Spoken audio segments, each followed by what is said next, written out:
हडपसरचे hospital केसमध्ये आरोपी CCTV footages आणि इतर टेक्निकल इन्व्हेस्टिगेशन अनुषंगाने काल जे बाबी समोर आली होती ते आरोपी आयडेंटिफाय करण्यात आला होता.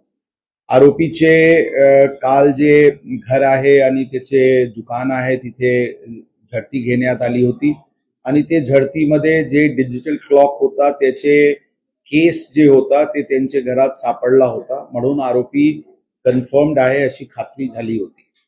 टेक्निकल एनालिसिस इन्व्हेस्टिगेशनच्या आधारेवर आरोपी एक ट्रेननी नागपूरच्या दिशाने पळालेले आहे अशा प्रकारची बातमी समोर आली होती.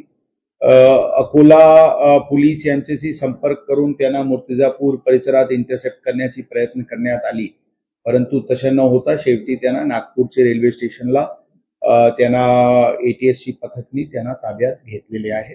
त्यांना आरोपीला पुणे येथे आणण्याची प्रक्रिया सुरू आहे. मला वाटते आज रात्रीपर्यंत ते बहुतेक पुण्यात पोहोचते.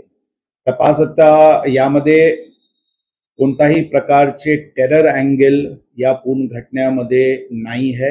हे फक्त एक इंडिव्हिज्युअल ऍक्ट होता आणि त्याचे मोटिव्ह प्रथमदर्शनी काही एक्स्टॉर्शन करण्याची हेतू असल्याचे प्रथमदर्शनी दिसून येत आहे, परंतु तपास सध्या प्राथमिक स्टेजवर आहे. पूर्ण तपास झाल्यानंतर आपल्याला वेळोवेळी अपडेट देण्यात येईल. प्रथमदर्शनी तपासमध्ये त्या डिव्हाइस जे होता त्यामध्ये एक्सप्लोसिव्ह कंटेंट पण नव्हता अशा प्रकारचे प्राथमिक दृष्टीने समजते, परंतु ते शेवटी फॉरेन्सिक रिपोर्ट डिटेल आल्यानंतरच आपल्याला डिटेल कळेल. आरोपी जे आहे त्याचे कोणताही पूर्व इतिहास क्राईम रेकॉर्ड अभिलेखवर दिसून येत नाही, परंतु इतर बाकी जे जे काही ठिकाण आहे तिथे त्याचे झडती वगैरेची प्रक्रिया इतर सुरू आहे. आरोपी एकटाच होता का अजून कोणी? आरोपी आतापर्यंतच्या तपासात एकटाच आरोपी होता. 10 तारीखला त्या हॉस्पिटलला काही पर्सनल ट्रीटमेंटसाठी गेला होता, जिथे त्याचे काही एस्टिमेट त्याचे खर्चाचे देण्यात आला होता. ते त्यांच्याकडे ते पैसे नव्हता, म्हणून त्यांनी अशा प्रकारचे त्यांनी एक प्लॅन केला आणि हे कृत्य केले असल्याचे प्रथमदर्शनी तपासात दिसते. परंतु जसे मी सांगितले, तपास पूर्ण झाल्यानंतरच आपल्याला फायनल कळवण्यात येईल. एस्टिमेट त्याच्या उपचाराचं होतं की त्यांचे स्वतःचे उपचारासाठी काही एस्टिमेट त्यांना मिळाला.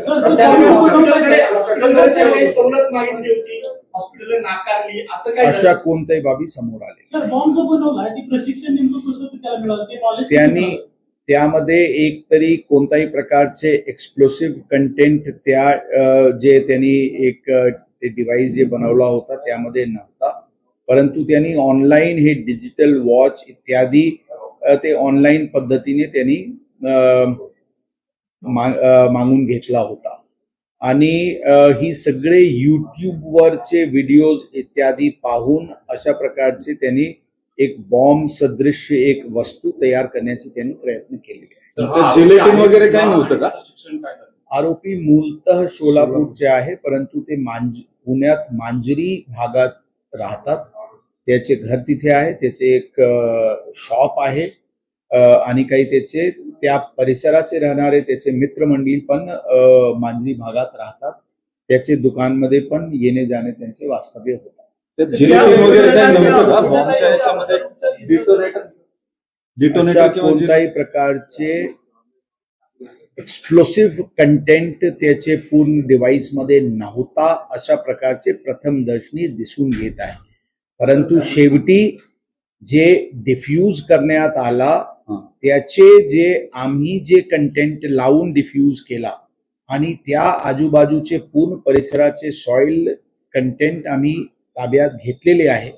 फॉरेन्सिक रिपोर्ट वरून ते क्लिअर होईल की काही जे आम्ही कंटेंट वापरले त्याचे व्यतिरिक्त काही कंटेंट होता का ते त्यावरूनच समजेल.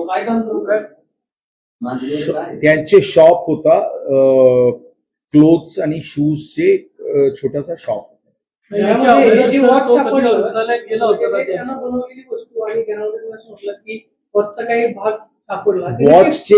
कार्टन जे कव्हर आहे जे केस आहे ते ऑनलाईन जे मागितला होता त्याचे केस तिथे सापडला होता. तर तुम्ही म्हणले की उपचारासाठी गेला होता का जी 10 तारीखला ते स्वतःच्या उपचारासाठी गेला होता. उपचार झाला होता का नव्हता झाला? नाही झाला नव्हता. त्याचा मित्र जो आहे त्या जरूरमध्ये दोघं राहतात त्याचं काही सर्व काही का? त्याचे फॅमिली सोबत ते राहतात, त्याची घरात ते आणि त्यांची हे राहतात. काही मित्र काही असं काही दिसून आलेले नाही. इतर कोणाच्याही